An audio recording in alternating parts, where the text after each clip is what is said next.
नमस्कार दोस्तों मेरे YouTube चैनल में आपका स्वागत है। आज का टॉपिक है कि हमें डर क्यों लगता है।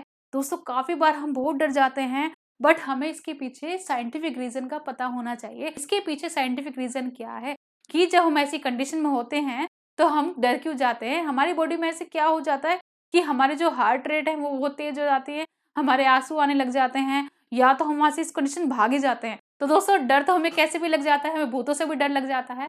ठीक है, हमें ऐसे लगता है भूत हमारे आस-पास है, भूत हमें झाँक रहा है। तो दोस्तों इस केस में भी हमें डर लग जाता है।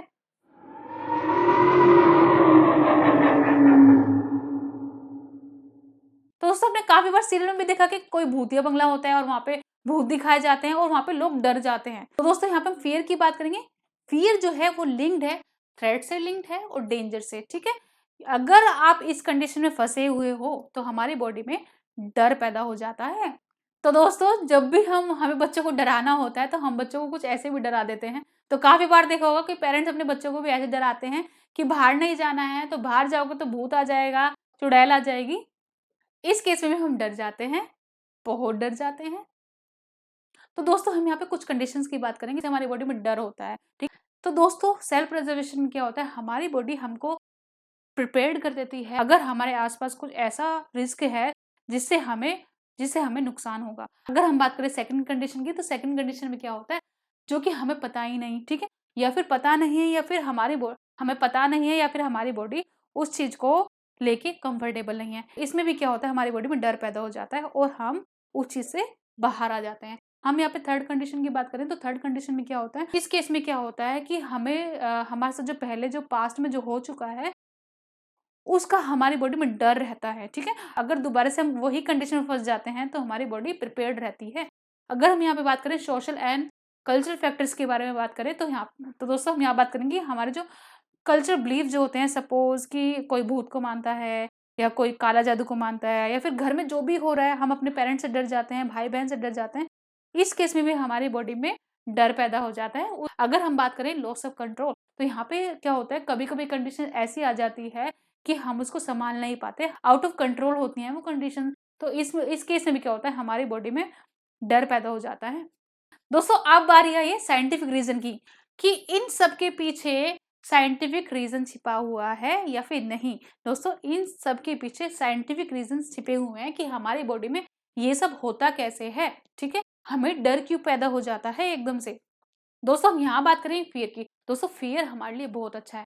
दोस्तों यहाँ पे मैं आपको बताऊँगी कि फ़ियर हमारे लिए बहुत अच्छा है। दोस्तों फ़ियर हमारे लिए एक तरह से हमें बचाता है। हमें उस कंडीशन में अवेयर करा देता है कि पिछला ये सब हो चुका है, या फिर अभी भी ऐसा कुछ हो जाएगा, आपको यहाँ से भागना पड़ेगा, ठीक है?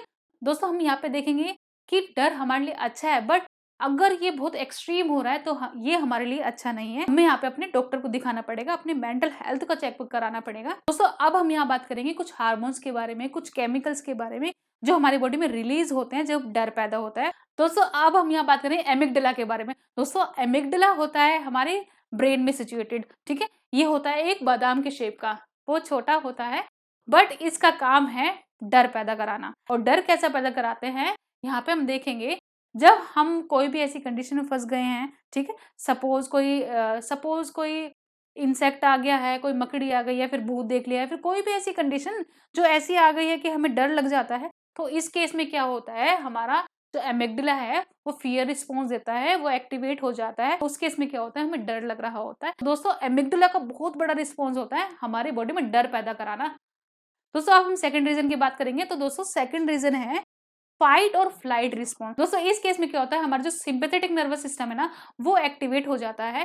और वो एक्टिवेट होता है तो हमारी बॉडी में क्या हो रहा होता है, कुछ स्ट्रेस हार्मोन रिलीज हो रहे होते हैं, जैसे कि एड्रेनालाइन एंड कोर्टिसोल। ये जब इंक्रीज होंगे तो हमारा जो हार्ट बीट है, हमारा जो ब्लड प्रेशर है, वो इंक्रीज हो जाएगा। और इस केस में क्या होता है, हमारी बॉडी प्रिपेयर्ड हो जाती है कि हमें इस कंडीशन से भागना पड़ेगा, ये हमारे लिए अच्छा नहीं है। दोस्तों अब हम बात करेंगे कुछ न्यूरोट्रांसमीटर्स के बारे में। दोस्तों न्यूरोट्रांसमीटर्स क्या होते हैं, हमारे ब्रेन में रिलीज होते हैं, जैसे कि हम यहाँ पे देख रहे हैं, ये कम्युनिकेशन में काम आता है। हमारे ब्रेन में क्या करता है, ये न्यूरोट्रांसमीटर्स क्या करते हैं, ये एक तरह से कम्युनिकेट करते हैं, मैसेज पहुंचाते हैं। दोस्तों हम यहाँ पे न्यूरोट्रांसमीटर्स की बात करें, जैसे कि नोरएपिनेफ्रिन एंड ग्लूटामेट, तो ये क्या करता है, जो ब्रेन के अलग-अलग रीजन में जाके वहाँ पे मैसेज भेजता है कि यहाँ पे कुछ ऐसी कंडीशन आ गई है और उसके बाद क्या होता है हमारी बॉडी में डर पैदा हो जाता है। दोस्तों हम यहाँ पे देखेंगे फियर हमारे लिए कितना जरूरी है, कैसे वो उस कंडीशन से हमको बचा रहा है। दोस्तों अब हम बात करेंगे न्यूरोप्लास्टिसिटी के बारे में। दोस्तों इस केस में क्या होता है हमारा ब्रेन ना एडवांस हो जाता है। दोस्तों अगर कोई ऐसी कंडीशन आ जाती है जो कि हमारे लिए अच्छा नहीं है तो ब्रेन क्या करता है बहुत स्ट्रॉन्ग बन जाता है फ्यूचर के लिए कि अगर दोबारा से फ्यूचर में कुछ ऐसा हुआ तो उस केस में क्या होगा हमारा ब्रेन हमें बहुत जल्दी अवेयर करा देगा कि हमें इस केस से बाहर निकलना होगा। तो ये रिस्पॉन्स बहुत अच्छा होता है कि हमारी बॉडी में डर पैदा होता है। अगर डर पैदा नहीं हुआ तो हमें बहुत ज्यादा प्रॉब्लम आने वाली है। दोस्तों अब हम बात करेंगे हिपोकैम्पस के बारे में। दोस्तों हिपोकैम्पस में जैसे एमिग्डाला होता है ऐसे ही हिपोकैम्पस होता है, ये भी डर पैदा कराने में रोल प्ले करता है। तो यहाँ पे दो केस की बात करेंगे, एक कॉन्टेक्चुअल फियर कंडीशन है, एक मेमोरी रिकॉल है। तो यहाँ पे क्या होता है इन दोनों के थ्रू वो क्या होता है हमारी बॉडी में डर पैदा होता है। अगर हम कॉन्टेक्चुअल फियर कंडीशन की बात करें तो यहाँ पे कुछ सपोज हमारे साथ कुछ या तो हम सपोज हमें करंट लग गया है या फिर हमें किसी ने मार पिटाई कर दी है, तो इस केस में क्या होता है हमारा जो ब्रेन है इसको इस इंफॉर्मेशन को स्टोर करके रख लेता है, तो ये हमें फ्यूचर में हेल्पफुल हो जाता है।